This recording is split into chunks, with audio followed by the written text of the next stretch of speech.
Everybody give it up for Big Lob, the figure who first appeared in the G.I. Joe animated movie. Did not have an action figure until 2010 when the club released an O-ring version of the figure featuring, it was basically a repainted kit bash with Mercer's head, and it just did not look good to me. It didn't really look like the character in the movie. The character in the movie, who was a member of the Rawhides, a recruit team. He just, the figure didn't look anything like the figure. And I actually liked the character quite a bit. But I ended up snagging this one on eBay. This is a later modern version release. This modern version of Big Lob came out in 2017 as another release from the G.I. Joe Club, the figure subscription service. The other one that came out in 2010, I cannot find any kind of liking at all to that figure. This one actually does look pretty cool. He looks like more like the actual character did. But the 2010 version using the Mercer head, that thing, if you can find one, they are quite a hefty price. If you can find one. Yeah, I ended up getting a haircut, a much needed haircut. I think I'm probably just going to stick with the shaved look going forward. I may actually razor shave it right now. It's kind of stubbly and a little bit soft, but yeah. Anyway, Big Lob. We're going to open this guy up and get him packaged in one of the clamshell cases with the custom G.I. Joe card back. What we have here on this figure packaging is just a clear bag with a tape, quote-unquote, seal. It's not actually sealed. So taking this figure out, it might as well just be a loose figure, in my opinion. That's my opinion of these loose these plastic bags that some of the club figures come in. If you want a loose figure and you don't want to deal with opening a package, buy them in these. They are out there. I'm not sure if all of them are out there in those. I never really got a whole lot into the club figures, but they come. Some of them come in these plastic bags with just a taped over flap, and they're not sealed or anything. So you're not breaking a sealed package open or anything. Standard modern figure construction with the modern head. Pop. Came right off. That's a little odd. I wonder why this is painted and not molded in the flesh tone. And then popped it right back on. These modern heads look a little odd to me. Like the necks are very long. But he has the typical shoulder articulation of a modern figure. Elbows and the joints are ratcheted. Cool figure, in my opinion, nonetheless. He has the wrist articulation. His hands are formed to be able to hold a gun, but he doesn't come with a gun.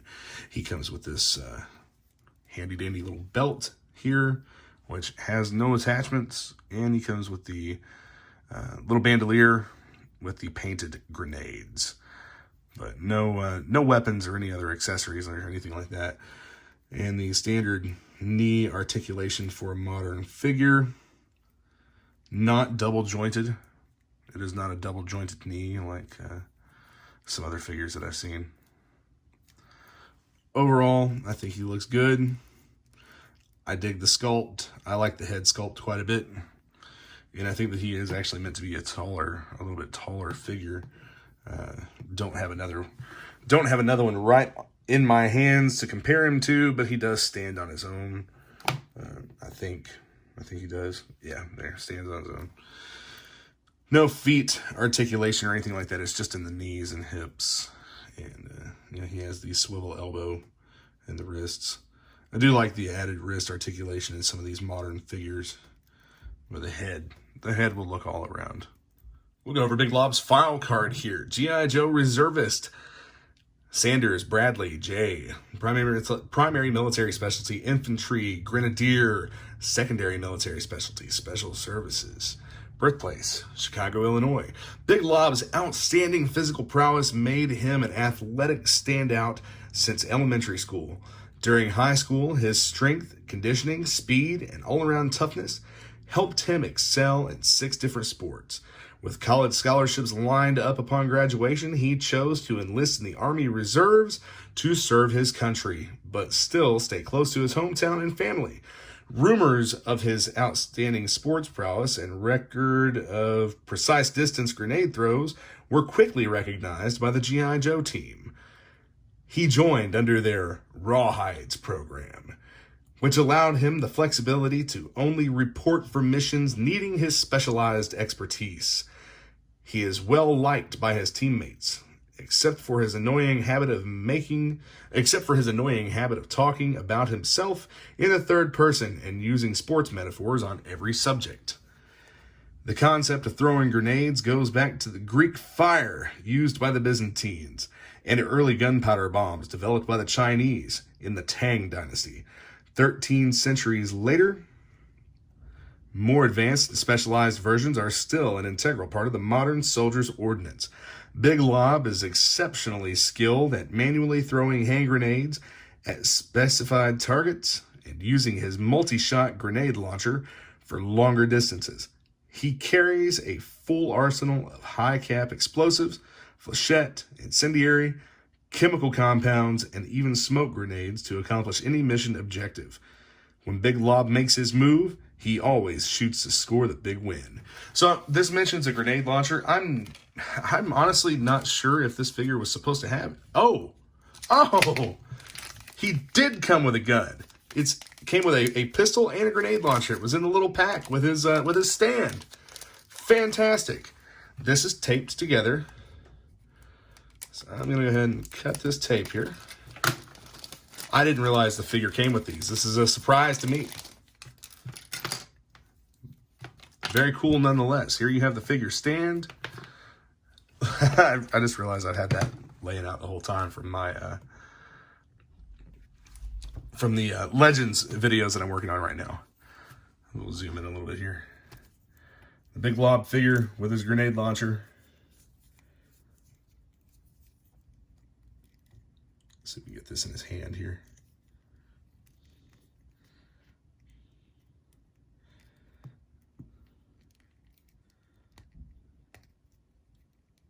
Yeah, not the best hold in the world, but not the worst either.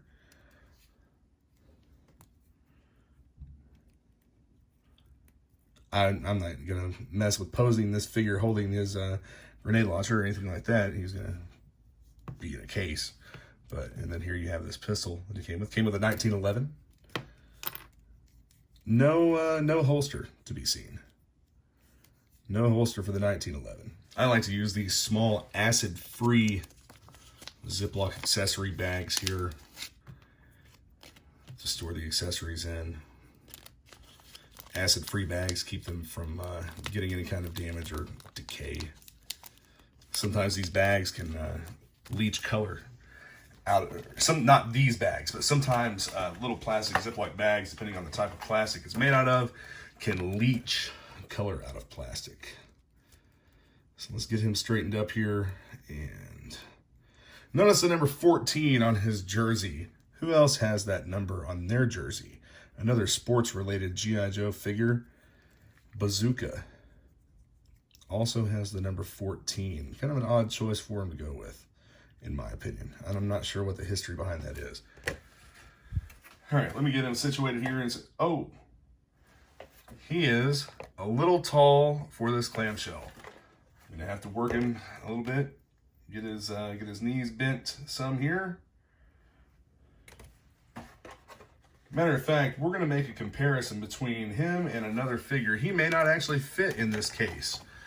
He's not wanting to go in. So that is a modern, like dollar store Snake Eyes and the Big Lob figure. There is quite a bit of a height difference here, which would probably explain the differences in articulation. This is just a bigger figure in general. The Snake Eyes figure measures right at about 4 inches tall. Big Lob measures at 4 3/4 inches tall. So I'm gonna have to come up with a different storage option for him.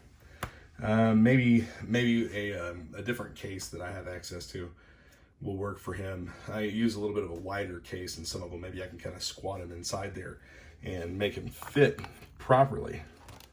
Okay, so here is the slightly wider case that I use for figures that have more accessories. And I'm going to give him kind of a squatted running pose. put him in here so that you'll still be able to see the front of the figure for the most part. Be more of a profiled side view. I'll turn his head so that he's looking out of the case and get his accessories in, as well as the stand. Sorry guys, I'm not doing this on camera, but I'm trying to kind of hold everything together at the same time that I'm doing it. So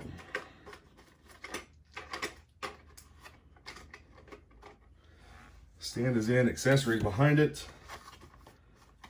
And then this is the custom card back. I'll place the file card in like so, just kind of holding everything together.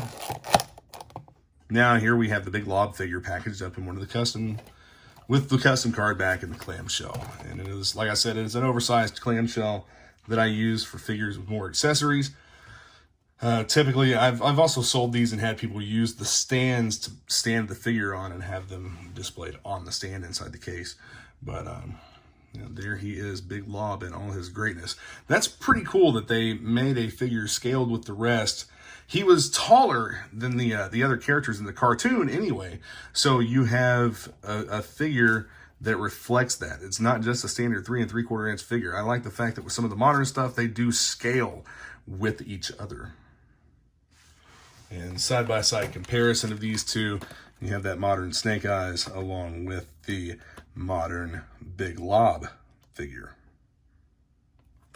Somebody should really step up and make a more accurate looking O-ring Big Lob figure.